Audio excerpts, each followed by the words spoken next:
சும்மா வாய் நமந்து சூடாக ஒரு ரசம் சாதம் செய்யலாமா? வாங்க செய்யலாம். நானும் ரசம் செய்யலான்னு சொல்லிட்டு டக்குன்னு கிச்சன் போனேன். ஒரே குழப்பமாக போச்சு. என்னடா பண்ணுறது எதுவுமே தெரியாதே. டக்குன்னு சாப்பிட்ணும், டேஸ்ட்டாகவும் இருக்கணும், ஹெல்த்தியாகவும் இருக்கணும். அப்போ ஒரே இதுனா வீட்டில் ஃப்ரிட்ஜை திறந்து பார்த்தா மில்லட் இருந்துச்சு. இந்த மில்லட்டை வச்சே செஞ்சிடலாம், எதுக்கு ஒயிட் ரைஸை வச்சு செய்யணும்? சும்மா ட்ரை தான் பண்ணி பார்க்குமே எப்படின்னு டேஸ்ட்டாக இருக்கோ இல்லையோ, நம்ம செஞ்சால் நம்ம சாப்பிட்டு தானே ஆகணும்னு சொல்லிட்டு ட்ரை பண்ணாங்க.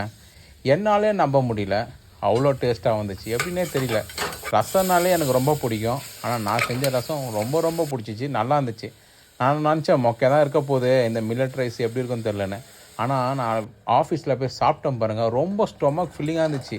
வீட்டுக்கு வர வரைக்கும் பசி எடுக்கலை. அப்போ ரசத்துக்கு ஒரு சைடிஷ் இருந்தால் நல்லாயிருக்கும்னு சொல்லிட்டு சும்மா சைடில் எடுத்து திரும்பி பார்த்தா சேப்பங்கிழங்கு இருந்துச்சு. சரியா விட்றா, சேப்பங்கிழங்கு ஃப்ரை வித் ரசம் சொல்லவா வேணும்? சாப்பிட்டவங்களுக்கு தெரியும்.